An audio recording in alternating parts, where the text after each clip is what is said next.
네, 자 이제 2교시에 아까 우리가 땅끝의 비밀에 대해서 말씀을 이제 무장했는데요. 자, 복습을 조금 해볼게요. 사도행전 1장 8절 말씀같이 예루살렘에서 출발하여서 유대, 사마리아 땅끝까지 온 이 은혜시대 복음은 천국복음이라 그랬죠. 예, 그래서 땅끝까지라고 하는 것은 은혜시대, 즉 초림의 주를 증거하는 천국복음의 종착지인 것이고, 그 종착지인 땅끝에서부터 다시 오마 약속하신 재림의 주를 알리는 영원한 복음이 출발한다. 그런데 성경 선지서의 말씀을 종합해 볼 때 그 땅끝은 우리나라다. 예, 그래서 이제 이 마지막 복음 역사는 우리나라를 통하여서 전 세계적으로 퍼져나가는 이런 역사가 이제 있게 될 것입니다. 자, 그럼 이제 오전에 1교시 때 말씀 무장한 것을 기준으로 해서 제가 조금 이제 한번 정리를 좀 해드려 볼게요. 제가 어제 뭐라 그랬죠? 저는 이런 표 그리는 걸 좋아한다 그랬죠? 네. 너무 흐리게 나오는데요. 자, 이렇게 해서 이렇게 해 놓으시고 제목을 땅끝의 비밀 이렇게 잡으시면 됩니다. 땅끝의 비밀. 본문은 이사야 24장 14절로 16절 그리고 사도행전 1장 8절 이렇게 해 놓으시고, 자, 이쪽 왼편은 예루살렘에서, 이거 내가 버린 거 도로 올려놨나 봐. 맞아. 예루살렘에서 그건 뭐 안 나와. 네. 예루살렘에서 시작하여서 유대와 사마리아와 땅끝까지 온 역사. 이것이 이제 왼쪽의 제목인 거고요. 오른쪽에는 땅끝에서부터 일어나는 새 역사. 이렇게 이제 오른쪽 왼쪽을 나누어서 제목을 정해봅니다. 자, 왼쪽은 예루살렘에서부터 시작해서 유대, 사마리아, 땅끝까지 온 역사인 것이고, 오른편은 땅끝에서부터 일어나는 새 역사. 아멘. 자, 그러면 땅끝까지 온 역사, 지나간 역사가 더 좋아요? 아니면 새 역사가 더 좋습니까? 예. 그래서 저는 이 말씀을 전할 때 좀 뭐 이해가 좀 기분이 안 좋으실지 좋으실지 모르지만, 예루살렘에서부터 시작해서 땅끝까지 온 역사는 막차인 것이고, 그 다음에 땅끝에서부터 일어나는 새 역사는 무슨 차? 첫 차인 거예요. 그러면 막차가 더 좋아요? 첫 차가 더 좋아요? 예, 저는 지방에서 이렇게 통학을 하면서 공부를 했기 때문에 첫 차와 막차를 다 타봤어요. 그런데 막차는 정말 정신이 없어요. 왜 정신이 없어요? 술 취한 사람, 뭐 별 사람이 다 타잖아요. 예, 막 그래서 막차를 타면 어수선해서 막 그 악취가 나고 막 이런 것이 싫어서 너무 그 막차 하면 막 고개가 설레설레 흔들어져요. 예, 그런데 첫 차는 어때요? 신선하잖아요. 예, 깨끗하잖아요. 예, 그래서 까지 온 역사는 막차인 것이고, 그 다음에 에서부터는 첫 차다. 예, 이제 이렇게 이제 한번 시작해 볼게요. 자, 그러면 먼저 영접을 한번 보겠습니다. 자, 예루살렘에서부터 땅끝까지 온 역사는 초림의 주를 영접하는 것. 아멘. 예, 그래서 여기서는 초림의 주를 영접하는 역사. 본문은 요한복음 1장 12절이죠. 자, 요한복음 1장 12절 시작. 영접하는 자 곧 하나님의 자녀가 되는 권세를 주셨으니. 아멘. 자, 이 영접이 바로 초림의 주를 영접하는 역사로서 예루살렘에서부터 시작한 영접의 축복인 것이죠. 예, 그 영접을 예루살렘에서 우리나라 땅끝까지 오는데 2000년이 걸렸다는 얘기인 겁니다. 이제는 시대적으로 볼 때 또 시기적으로 볼 때 땅끝에서부터 일어나는 새 역사의 축복을 받기 위하여서 무슨 주를 영접하자? 그렇죠. 재림의 주를 영접하는 새 역사. 이제는 이 영접을 해야 이 시대에 복이 있는 종과 교회인 것이죠. 자, 그럼 우리가 아까 초림의 주를 영접하는 본문을 읽어봤는데요. 자, 재림의 주를 영접하는 역사는 데살로니가 전서 4장 16절로 17절입니다. 자, 우리 많이 아는 말씀이지만 한번 이거 찾아서 읽어볼게요. 어제 너무 빨리 해가지고 필기를 못했다고 그러셔서 오늘은 좀 천천히 한번 나가볼게요. 데살로니가 전서 4장 16절로 17절.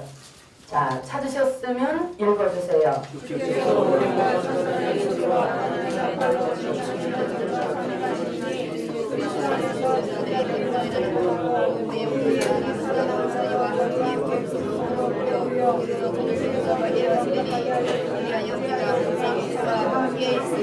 아멘. 자, 요한복음 1장 12절과 데살로니가전서 4장 16절로 17절에서 공통된 단어가 나오는데 바로 영접이라는 단어죠. 예, 영접이라는 단어 자체는 똑같지만 1장 12절은 초림의 주를 영접한 축복인 것이고 데살로니가전서는 다시 오마 약속하신 재림의 주를 영접하는 새 역사인 것입니다.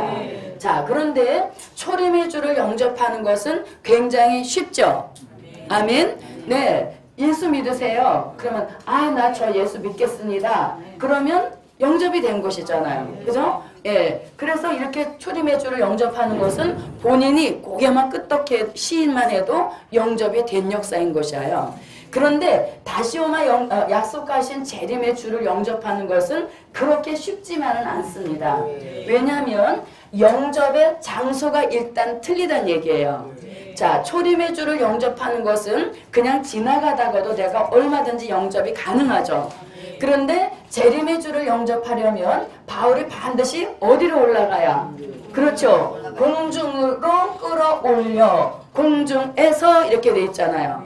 그래서 재림의 주를 영접하려면 장소 자체가 이미 공중이라고 딱 제한되어 있기 때문에 그 아무리 신령한 사람도 이 역사를 받지 않으면 재림의 주님을 영접할 수는 없다는 얘기인 것입니다. 자, 그 다음에 초림의 주를 영접할 수 있는 기회.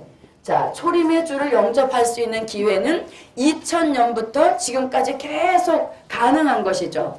예, 앞으로도 초림의 주를 영접하는 역사는 지속이 되어지는 것입니다.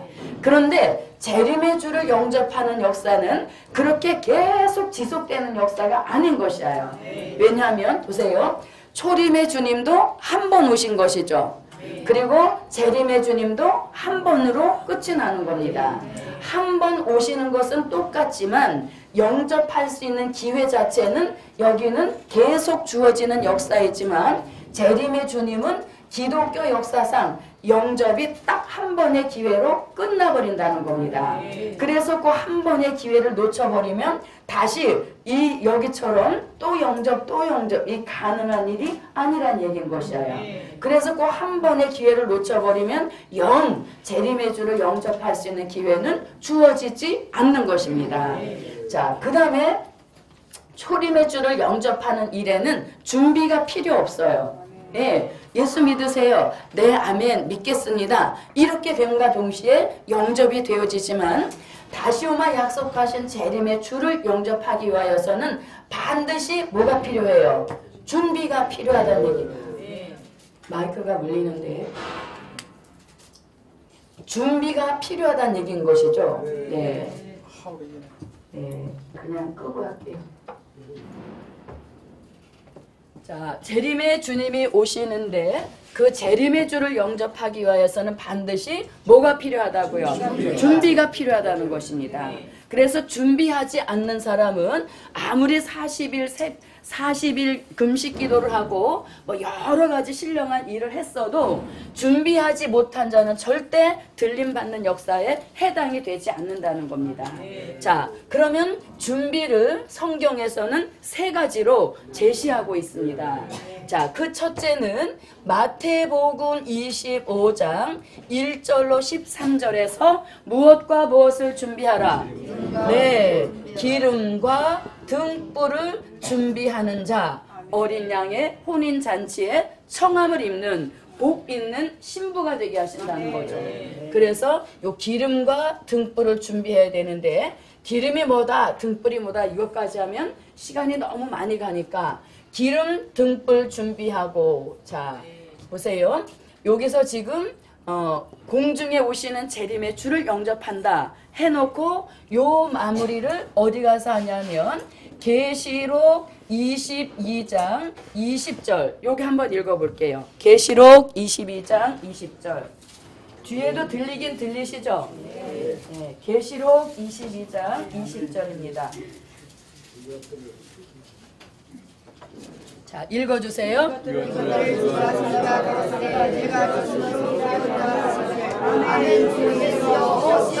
네, 뭐라고 성경이 마무리됩니까? 아멘, 주 예수여 오시옵소서 하면서 계시록이 끝남과 동시에 성경 66권이 다 마무리되는 역사인 것입니다.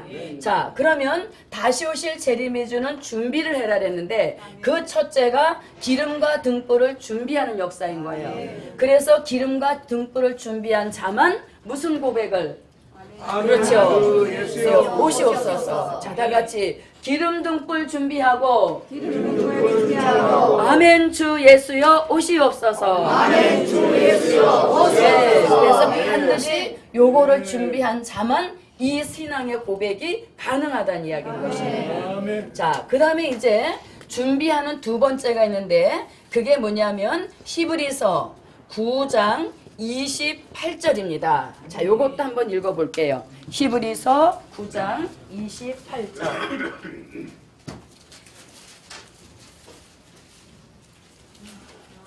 네, 읽어주세요. 여러 가지 우리로서 많은 사람이 죄를 감당하시려고 번번이 이루신 바 되시고 구원에 이르게 하시기 위하여 죄와 상관없이 자기를 바라는 사람에게 두 번째 나타나시리라. 네, 죄와 상관없이 몇 번째? 두 번째 나타나시리라. 두 번째가 곧 뭐예요? 재림을 가리키는 것이죠.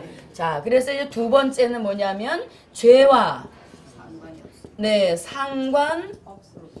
상관없이 되어 아멘 주 예수여 오시옵소서 이렇게 되는 겁니다. 자, 여러분 지금 저와 여러분은 죄와 상관 있나요? 없나요? 네, 죄와 상관이 있기 때문에 무엇이 필요해요? 그렇죠. 회개가 필요한 역사인 것입니다. 그래서 우리가 지금은 죄짓고 회개하고 죄짓고 이 생활을 벗어나지 못하는데 이제 죄와 상관없이 된 요 사람의 이런 말씀에 축복받을 종들에게는 새로운 진리를 공개해 주시는데 그 진리까지 말씀드리면 오늘 나갈 진도가 못 나가기 때문에 요런 진도, 요런 자세한 사항은 어디에 오셔서? 그렇죠. 선지학교에 오시면 아주 자세하게 교수님들이 너무너무 잘 가르쳐 주셔요. 그래서 그것까지 여기서 다 가르쳐 드리면 어디 안 오실까봐. 그래서 죄와 상관없이 되어 아멘 주 예수여 오시옵소서 이런 역사를 받게 되는 것입니다.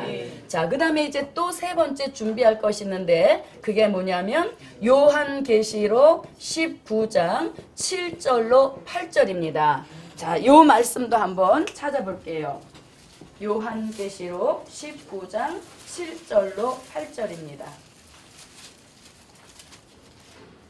자, 찾으셨으면 읽어주세요. 우리가 정하고 그의 기뻐하여 그의 영광을 돌리니 어린 양이 혼인되어 이르렀고 그 아리가 예배하였으니 그에게 허가사 빛나고 깨끗한 세마포를 입게 하였으므로 이 세마포는 성도들이 오른 행실이로다. 네, 자, 세 번째 준비할 것이 뭡니까? 네, 빛나고 깨끗한 무엇을 입고? 네, 세마포를 입고. 세마포를 입고. 아멘. 주 예수여 오시옵소서. 그래서 재림의 주를 영접하는 데는 반드시 준비가 세 가지가 필요한데, 첫째는 기름과 등불, 두 번째는 죄와 상관없이 돼요. 자, 여러분, 그래서 우리가 이 재림의 주를 아는 영원한 복음을 받게 되어지면 크리스마스 때 무슨 포스터 같은 거 막 이렇게 써서 붙이잖아요. 기쁘다 구주 오셨네, 죄인 찾아오셨네, 이렇게 하잖아요. 그런데 다시 오시는 예수님은 죄인 찾아오시는 게 아닌 것이에요. 죄인은 심판, 의인 찾아오시는 역사가 재림의 주님의 역사라는 것이죠. 그래서 우리는 죄와 상관없이 되는 요 새 진리를 받아서 이 죄의 문제를 깨끗하게 해결하는 그런 역사를 받게 하시는 겁니다. 자, 그 다음에 빛나고 깨끗한 세마포를 입게 하셨다 이렇게 하는데, 이게 진짜 뭐 이런 드레스를 해서 입는다 이런 뜻이 아니고, 이건 쉽게 말하면 무슨 정절? 네, 신앙의 정절. 예수 이름을 배반하지 않는 그런 정절 있는 자에게 입혀주시는 신부의 예복인 것입니다. 그래서 이렇게 세 가지를 준비한 자만 재림의 주를 영접하는 새 역사의 축복을 받게 하실 줄 믿습니다.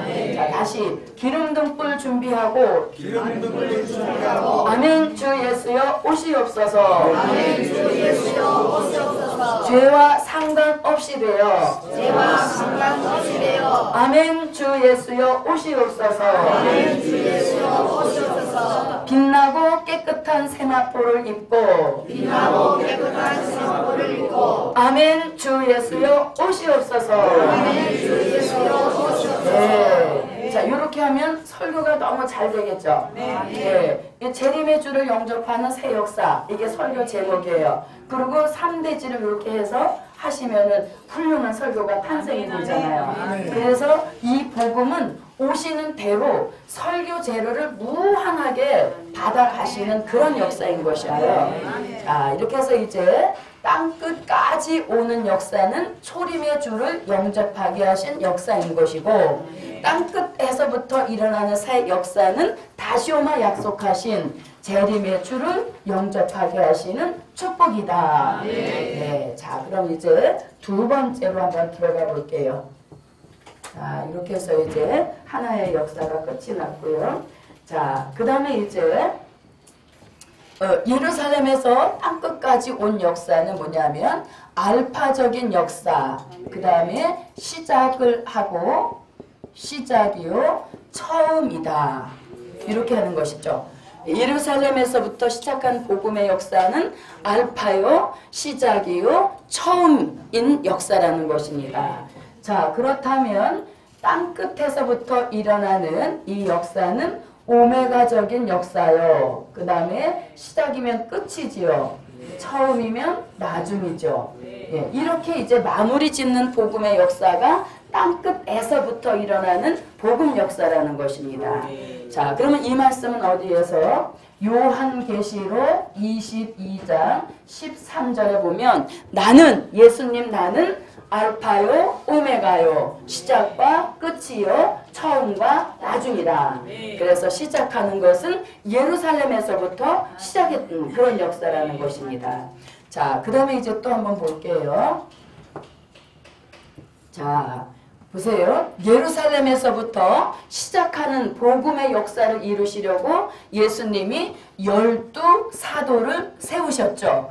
네, 12사도를 세우셔서 예루살렘에서부터 시작하는 1차 복음의 역사가 어떻게 시작이 되는 역사였다는 것입니다. 자, 그러면 땅끝에서부터 시작되는 새로운 복음의 역사는 무슨 종을 세워서 14만 4천의 역사를 통하여서 기독교의 역사를 마무리 짓는다는 것입니다. 이것이 뭡니까? 요한계시록 7장 1절로 4절, 에스겔서 9장 3절로 6절에서 일어나는 역사라는 것입니다. 자, 이제 감 잡으셨죠? 이렇게 해서 쭉 내려가는 겁니다. 자, 그 다음에 이제 뭘 들 수 있냐면 예루살렘에서부터 시작하여서 땅 끝까지 오도록 쓰여진 군사가 있습니다. 그 군사를 이름하여서 무슨 군사? 그리스도 예수의 좋은 군사. 물론 우리가 십자가 군병들아 이렇게도 찬양을 했는데 성경적 표현에 의하면 그리스도 예수의 좋은 군사 이렇게 되어 있죠. 뭐라고요? 그리스도 예수의 좋은 군사다 이렇게 되어 있죠. 자, 이 그리스도 예수의 좋은 군사가 예루살렘에서부터 시작해서 땅 끝까지 오도록 힘쓴 복음의 군사란 이야기인 것입니다. 그런데 이제 땅 끝에서부터 일어나는 새 역사에 또 이 군사를 쓰시는 것이 아니라 이번에는 무슨 군대? 그렇죠. 하늘의 군대를 새로 이제 세우셔서 복음의 역사를 마치게 하시는 겁니다. 요한계시록 19장 14절로 15절에 나오는 말씀이죠. 자, 하늘의 군대는 언제 쓰여지는 종들인가요? 그렇죠. 심판기 때 쓰여지는 종들인 것이죠. 그러면 우리가 하늘의 군대는 누구와 누구가 합쳐진 거예요? 네, 순교자와 입맞은 종이 합쳐진 것이 하늘의 군대란 말이에요. 그러면 하늘의 군대가 순교자와 입맞은 종이 합쳐져서 심판기 때 쓰여진다는 요 말씀이 어디 있냐면, 자, 먼저 하늘의 군대부터 볼게요. 요한계시록 19장 14절로 15절입니다. 요한계시록 19장 14절로 15절 읽어주세요. 하늘의 군대들이 내게 강한 세법을 입고 활발을 하고 불안하더라. 그에게서 하늘에서 나오니 고소와 만국을 지어서 진이 주를 전적으로 진이 하나님 보존하시니 맹렬한 주를 발휘하고. 네. 자, 백마를 타고 하늘의 군대가 나오더라 이렇게 돼 있죠. 그리고 그의 입에서 이한 검이 나온다. 이 검이 결국은 계시록 19장 21절에서 악인을 죽이는 검의 역사인 것이죠. 자, 그러면 순교자와 입맞은 종이 심판하는 권세 받아서 하늘 군대 된다는 말씀이 어디에 나오냐면, 자, 계시록 20장 4절을 한번 보세요. 계시록 20장 4절 읽어주세요. 내가 보더니 거기 앉은 자리에서 심판하는 권세를 받았더라. 네, 자, 무슨 권세? 심판하는 권세를 받았더라. 그럼 이 심판하는 권세가 언제 쓰여지는 거예요? 심판기 때 하늘의 군대로 쓰여질 때 그들에게 주시는 권세인 것이죠. 자, 그럼 이제 심판하는 권세를 누가 받는가가 그 밑에 따름에 이제 나옵니다. 자, 계속 읽어주세요.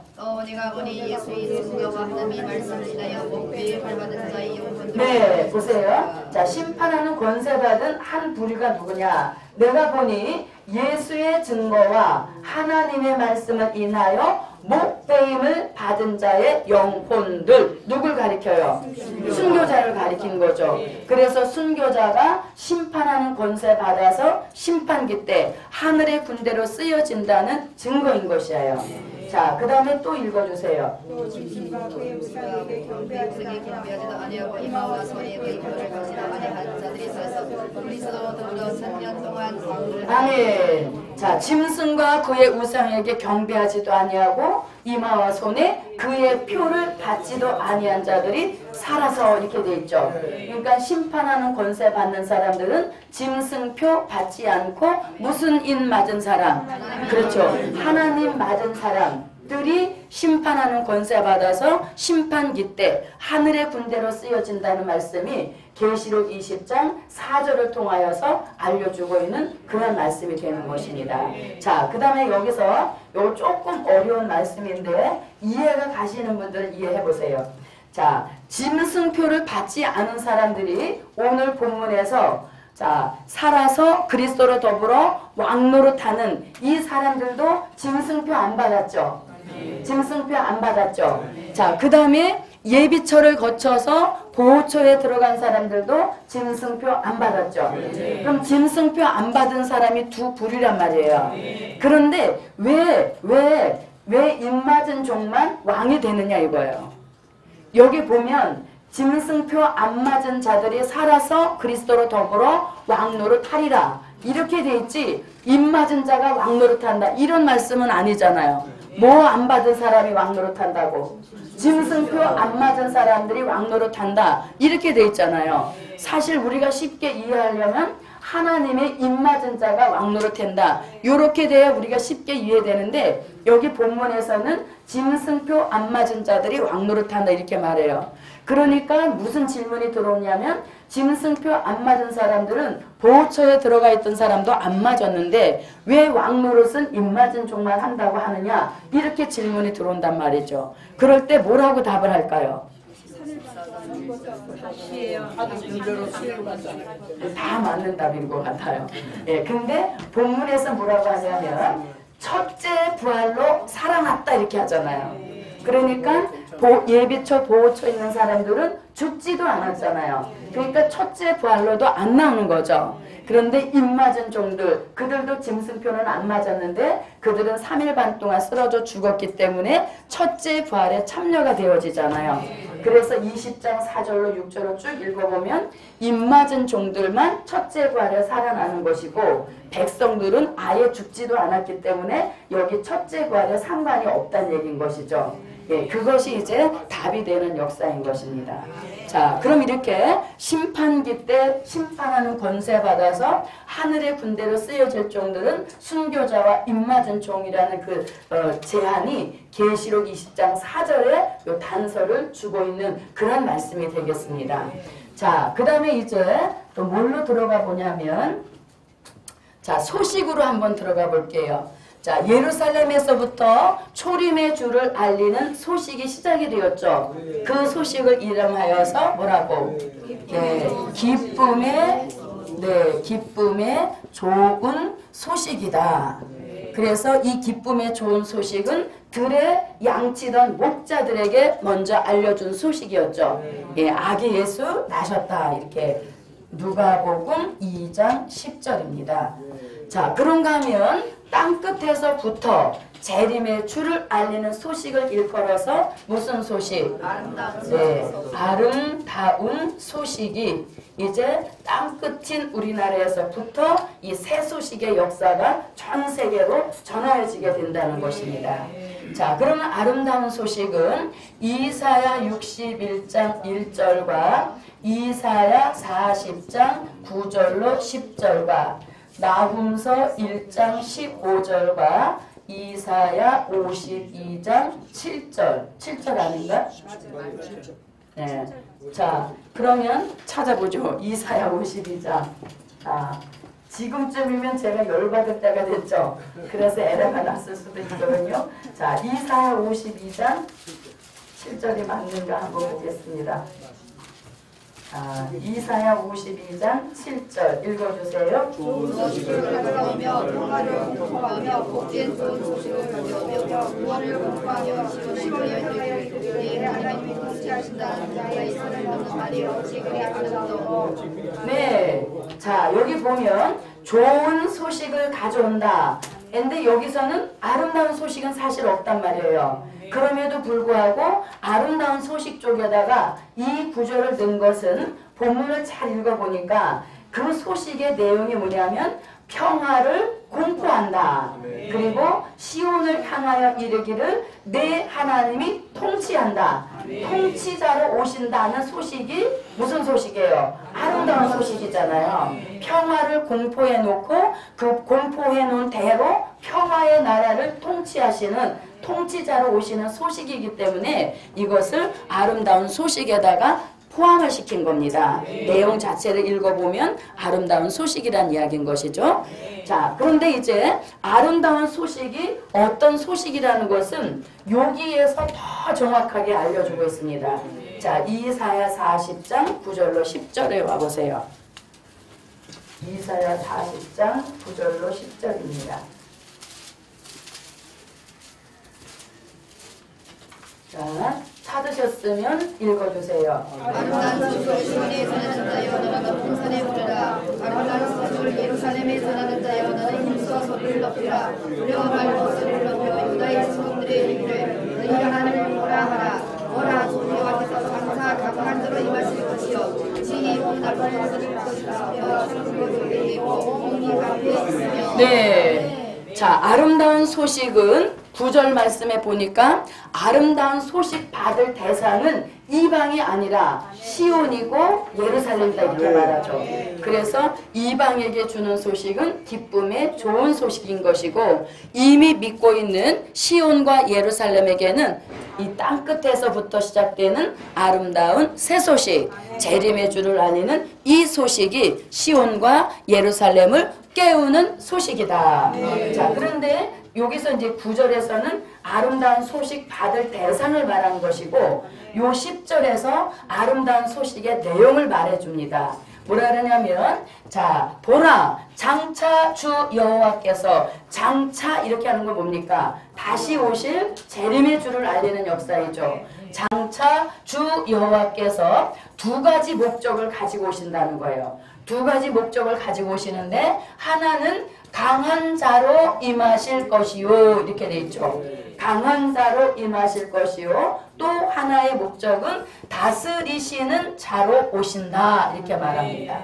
네, 그러니까 아름다운 소식 따라 장차 오실 주님은 또 십자가에 죽으러 오시는 것이 아니라 강한 자로 오시고 다스리시는 요 두 가지 목적을 가지고 다시 오신다는 겁니다. 무슨 소식대로? 아름다운 소식대로 목적을 두 가지 가지고 온다는 거죠. 자, 그러면 강한 자로 오신다는 것은 심판의 주로 오신다는 뜻인 것이고 그 다음에 다스리시는 자로 오신다는 것은 통치자로 오신다 이런 뜻이 되어지는 것이죠. 자, 강한 자는 무슨 뜻? 심판의 주로 오신다. 다스리시는 자는 무엇으로? 통치자로 오신다는 겁니다. 자, 그러면 심판의 주로 오신다. 요한복음 5장 22절에서 아버지께서 아무도 심판하지 아니하시고 심판을 다 아들 예수님께 맡기셨다. 그래서 예수님은 심판의 주가 되실 수 있는 거예요. 자, 심판하시는 주님의 모습을 대표적으로 요한계시록 19장 11절로 13절 이런 모습을 가지고 공의로 심판하며 싸우더라 이렇게 돼 있죠. 자, 계시록 19장 11절로 13절을 한번 보겠습니다.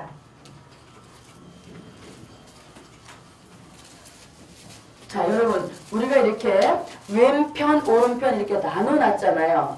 쭉 내려가면서 나는 오른편이 더 강한가 왼편이 더 강한가 아니면 왼편은 좀 그래도 되는데 오른편이 낯설다 그러신 분은 이제 중심축을 어디로 옮겨서 그렇죠. 오른쪽으로 옮겨서 이제는 이쪽에다가 자신의 영적 그런 감각 기능들을 이쪽으로 이제 발달시켜야 된다는 얘기인 겁니다. 자, 계시록 19장 11절로 13절 읽어주세요. 내가 하늘에 열리고 보니라 배와 간자가 있으니 그들은 중심과 진실이라 그가 공평하고 심판하며 싸우더라. 그 눈이 붉고 그 머리에 많은 메르가니 또 육신이 하나가 있으니 자기밖에 아는 자가 없고 그가 이쁜 옷을 입었는데 이름은 하나님의 말씀이라 하더라. 아멘. 자, 심판주의 모습을 이렇게 대표적으로 여기를 꼽아봤습니다. 그런데 11절에 보니까 자, 하반절에 그 이름은 충신과 진실이다. 그가 심판주 그가 공의로 심판하며 싸우더라 그랬죠. 싸우더라. 이건 무슨 싸움? 무슨 싸움? 그렇죠. 아마겟돈 전쟁을 가리키는 겁니다. 심판하며 싸우더라 할 때 그 싸움은 아마겟돈 전쟁 때 하늘의 군대를 이끄시고 심판을 진행하시는 그런 역사를 나타내신 것입니다. 자, 그래서 이제 아름다운 소식 따라 강한 자로 오신다는 것은 심판을 목적으로 오시는 것이고 심판하고 다 끝내시는 것이 아니라 심판 후에 이루시는 새 시대 그 새 시대에 통치자가 되기 위하여서 다시 오신다는 겁니다. 자, 그러면 통치자 어느 나라에서 계시록 11장 15절 같은 그리스도의 나라, 예, 천년 왕국에 들어가셔서 계시록 17장 14절 같이, 계시록 19장 16절 같이 만왕의 왕이 되시고 만주의 주가 되셔서 천년 동안 왕노릇 하시는 이 역사를 위하여서 아름다운 소식대로 다시 오신다. 아멘. 그래서 이렇게 아름다운 소식은 장차 오실 재림의 주를 알리는 소식인데, 이 소식은 땅끝에서부터 일어나는 새 역사를 통하여 이제 전 세계로 퍼져가는 그런 역사를 이루게 된다는 것입니다. 자, 이렇게 이제 소식을 알아봤고요. 자, 그 다음에 이제 우리가 가장 잘 알고 있는 복음으로 한번 가볼까요? 자, 여기서 이제 한 칸을 나눌게요. 자, 복음. 예루살렘에서부터 시작해서 땅끝까지 온 복음은 무슨 복음? 네, 천국 복음입니다. 자, 천국 복음. 어제 제가 땅끝에 이거를 이제 말씀을 이제 이번에 할 차례이라서 막 자료를 이렇게 찾아보면서 기도를 했어요. 이 땅끝을 이걸 강의를 이제 해야 되는데, 이 강의를 어떻게 하는 게 좋을까 이제 기도하면서 구상을 하는데, 땅끝에서부터 땅끝까지 이렇게 설명을 해놓고 이렇게 이제 한번 해봐야 되겠다. 이렇게 하면서 스스로 깜짝 놀란 거예요. 왜냐하면 야, 내가 언제 이렇게 영이 밝아졌지? 말씀을 이렇게 잘 응용을 하지? 깜짝 놀랐습니다. 나 이제 다 됐나 봐 이랬어요. 그리고선 재료를 딱 찾아보니까 여러분 이제 가셔서 종로 오가야산 28차가 땅끝의 비밀이에요. 그래서 그거를 이제 처음부터 끝까지 다 들었어요. 그랬더니 웬일 요거 그대로 주의 종이 이미 하셨던 거예요. 그러니까 은연중에 제 머리 안에 들어있었던 겁니다. 들어있었는데 땅끝을 어떻게 전하지 막 기도를 하니까 들어왔던 게 탁 떠올랐던 거죠. 그래서 말씀 부장이 지금은 안 되는 것 같아도 자꾸 넣다 보면 이게 어느 절인가 본인이 필요할 때 떠오른다는 얘기예요. 그래서 이걸 만약에 제가 28차 그 동영상을 안 보고 왔으면 전 망가졌을 거예요. 나 이제 하산할래. 그 문어다리 하나 가지고 나갈래. 그랬을 거예요. 그런데 그 동영상을 보니까 이미 주의 종이 이렇게 딱 나눠서 해 놓으셨더라고요. 아멘. 이제 저 볼일 없어졌죠. 자, 그래서 천국 복음은 이제 마태복음 24장 14절입니다. 자, 그런가 하면 땅끝에서부터 시작되어지는 새 복음은 무슨 복음? 그렇죠. 자다 깨도 우리는 무슨 복음? 그럼요. 이제는 우리가 어디 가서 진짜 옆구리를 푹 찔러도 영원한 복음, 추수하는 종, 이게 나와야 되는 겁니다. 그래야 본인의 영적 모두가 완전 전환이 되는 것이야. 자, 그렇게 될 때 하나님이 타작기계로서 갖추어야 될 여러 가지 기능들을 바꿔주시는 거예요. 자, 영원한 복음. 자, 이것은 요한계시록 14장 6절입니다. 자, 요것도 한번 읽어볼까요? 요한계시록 14장 6절.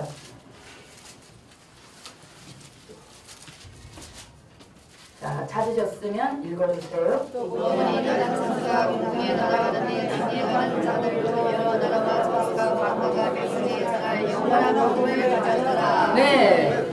자, 여기서 저는 아주 그냥 영이 팍 하고 깨어난 구절이 있는데, 그게 뭐냐면 또 보니 다른 천사가 공중에 날아가는데 땅에 거하는 자들 곧 여러 나라 족속과 방언과 백성에게 전할. 별로 이게 딱 안 오시네요. 전한 복음은 천국 복음이란 얘기예요. 근데 영원한 복음은 전할 복음이다. 그래서 할 여기에다가 힘을 주셔야 되는 겁니다. 자, 다 같이 영원한 복음은 전할 복음. 네, 전할 복음이다. 전할 복음이기 때문에 복음의 시장이 무한하게 열린다는 겁니다. 그래서 준비하자는 얘기인 것이죠. 그래서 이 시대는 이미 막차라 그랬잖아요. 막차 타는 사람은 어리석은 사람. 그래서 이제는 우리가 막차를 탔다 하더라도 빨리 어떻게 첫 차로 옮겨 타야 되잖아요. 그래서 전할 복음이다. 여기서 영이 팍 깨어나는 겁니다. 아, 진짜 이제는 이 시대로구나. 그거를 이제 우리가 스스로 느껴야 여기에 막 이제 열심과 열정을 쏟게 되는 역사인 것입니다. 자, 그런데 요번에 이제 우리 저희 교회 부목사님하고 이제 미국의 목사님이 이제 세미나를 하시기 위하여서 저희가 이제 사전 답사를 갔잖아요. 그랬는데 그 사전 답사를 가서 이제 지인들을 보고 또 아는 사람을 통한 또 이제 그런 분들을 만나봤는데 진짜 느낀 것이 얼마나 우리가 복되다는 것을 새삼 느꼈습니다. 왜냐하면 미국은 아직까지 진짜 계시록이 전해진 어떤 그런 체계적으로 전해진 그런 교회가 없다는 거예요. 예, 그래서 정말 이거는 복음의 시장이 무한하구나 하는 것을 다시 느끼고 온 것입니다. 그래서 전할 복음의 역사이기 때문에 준비만 해놓고 나면 하나님은 쓰신다는 거예요. 자, 스가랴서로 한번 와보십시오. 스가랴 3장 9절. 자, 스가랴 3장 9절입니다. 자, 찾으셨으면 읽어주세요. 스가랴 3장 10절. 네, 3장 10절. 아멘.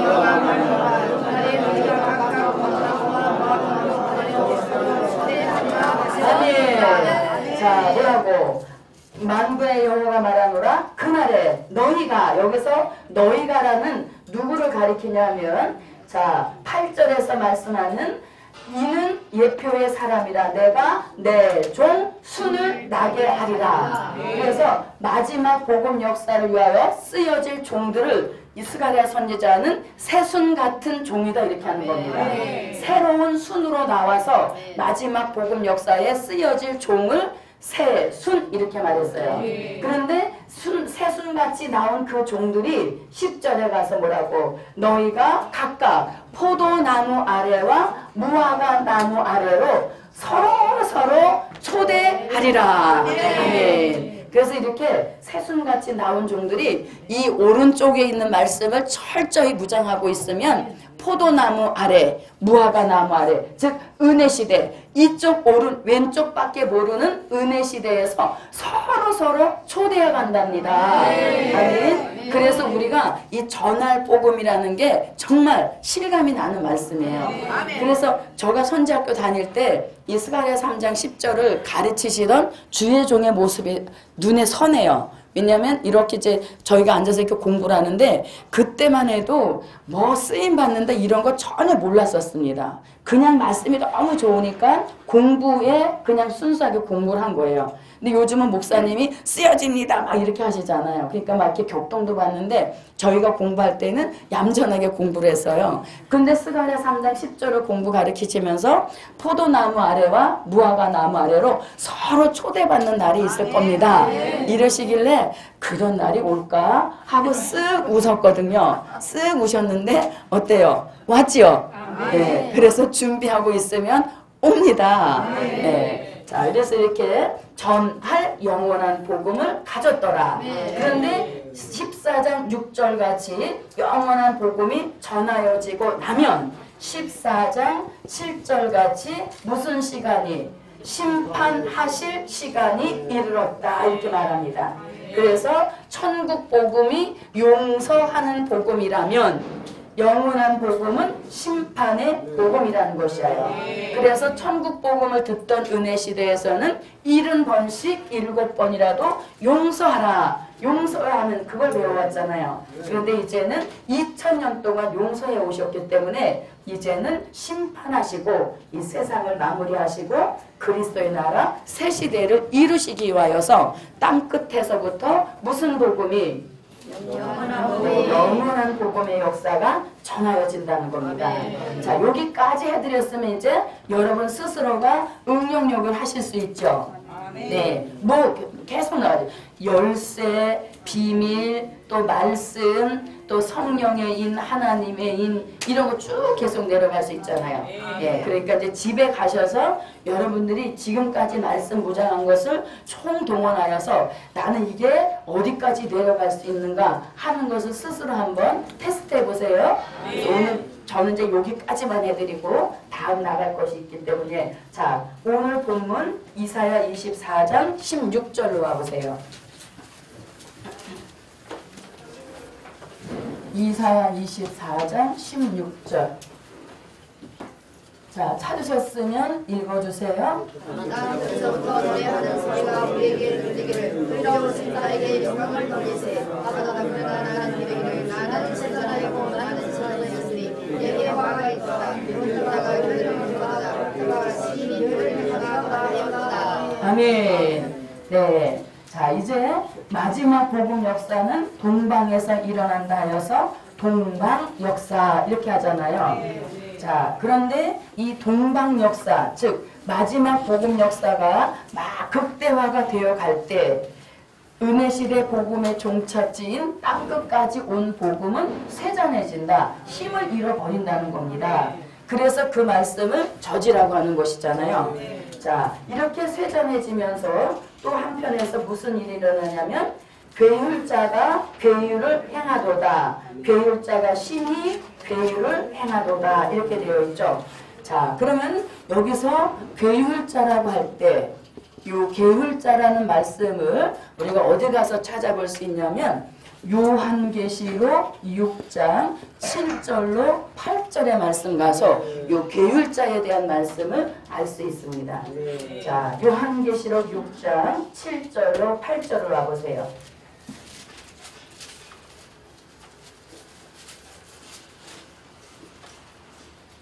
자, 요한계시록 6장 7절로 8절 찾으셨으면 읽어주세요.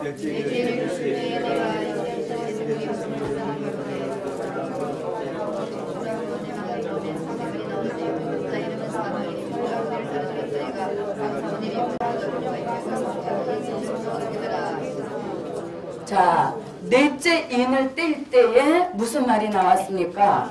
청황색 말이 나왔죠. 자, 요한계시록 6장 2절로 8절에서는 색이 서로 다른 말이 4마리가 나옵니다. 그런데 말마다 고유한 색깔을 가지고 나오죠.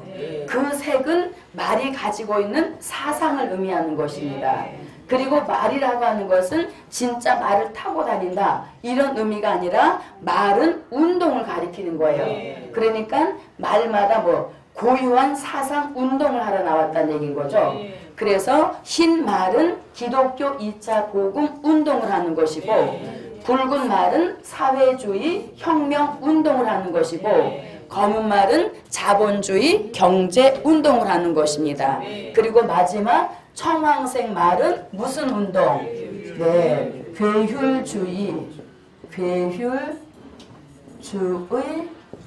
정책 운동을 하러 나온 말인 거예요. 네, 괴율주의 정책 운동을 하러 나온 말인 것입니다. 자, 그러면 잘 들어보세요. 자, 청황색 말을 제외한 흰 말, 검은 말, 붉은 말은 다 단색이죠. 예, 한 가지 색이기 때문에 선명하게 바로 구별이 된다는 얘기예요. 그런데 요 넷째 말은 2가지 색깔이 섞여 있단 말이에요. 그래서 헷갈려서 이거 따라가면 사나 이거 따라가면 죽나 이 구분이 안 된다는 얘기예요. 그래서 이 시대에 우리가 가장 주의해야 할 말이 바로 청황색 말인 것입니다. 그런데 청황색 말이 계시록 6장 7절로 8절에서 괴율주의 정책 운동을 하러 나왔는데 그 나온 결과가 어디로 이어지냐면 요한계시록 13장에 가서 수종통치 시대, 짐승 시대를 열어가는 주범이 되었다는 얘기인 것이에요. 그래서 청황색 말은 괴율주의 정책 운동을 하러 나왔는데 그 정점, 운동을 펼쳐서 가장 극대화가 된 것이 계시록 13장의 수정통치 시대를 지배하는 그런 역사를 이루게 된다는 것입니다. 자, 그러면 이 청황색 말은 두 가지 색이 섞여 나왔다 이렇게 보는 것인데 두 가지 색이 섞였다는 증명을 오늘 본문에서 해주고 있는 것입니다. 자, 계시록 6장으로 가보세요. 자, 7절에서 뭐라고 했냐면, 자, 이렇게 해서 이제 청황색 말이 나왔죠. 8절 제가 읽어볼게요. 내가 봄에 청황색 말이 나오는데 그 탄자의 이름은 사망이니, 청황색 말 탄자의 이름이 뭐래요? 사망이라는 겁니다. 그런데 그 사망도 뭐가 뒤따라? 음부가 그 뒤를 따르더라 이렇게 말하죠. 사망까지는 그래도 이해를 해요. 왜? 죽을 수 있지. 그런데 사망 뒤에 뭐가 따라와? 음부가 따라오니까 절대 뭘 따라가면 안 되겠어요. 청황색 말 사상을 쫓아가서는 죽은 후에 음부로 떨어지는 그런 일을 받는다는 거죠. 그래서 청황색 말은 탄자 이름이 사망인데 음부가 그 뒤를 따르므로 경계해야 할 사상운동이라는 것이죠. 자, 그 다음에 또 보세요. 사망이니 음부가 그 뒤를 따르더라. 이렇게 저희가 배율주의 정책 운동하는 저희가 땅 4분의 1의 권세를 얻어, 그 다음에 뭐라면 검과 이렇게 말합니다. 검과 흉령과 사망과 땅의 짐승으로서 죽이더라. 그러니까 이 청황색 말의 등장 자체는 죽이기 위하여서, 사망을 죽이기 위하여서 나온 말이 청황색 말이라는 것이에요. 자, 그런데 4대 병마 중에서도 유일하게 말탄자의 이름을 밝히는 것은 청황색 말 하나라는 거죠. 그래서 청황색 말탄자의 이름이 뭐라고? 네. 그래서 4대 병마 중에서 말탄자의 이름을 밝히고 있는 게 유독 청황색 말만 말탄자의 이름을 사망이라고 밝히고 있는 것입니다. 자, 그러면 청황색 말이 사람을 죽이는데 한 가지 방법으로만 죽이는 것이 아니라 검으로도 죽인다, 흉년으로도 죽인다, 사망으로도 죽인다, 땅의 짐승으로서 죽이더라. 죽이는 방법을 다양하게 가지고 나오죠. 자, 그러면 검으로 죽인다 할 때 이 검은 어디 가서 우리가 찾을 수 있냐면 요한계시록 6장 3절로 4절에서 붉은 말 탄자가 손에 무엇을 갖고 나옵니까? 큰 칼을 가지고 나와서 서로 죽이더라 이렇게 되어 있잖아요. 자, 계시록 6장 3절로 4절을 보겠습니다. 계시록 6장 3절로 4절. 자, 찾으셨으면 읽어주세요.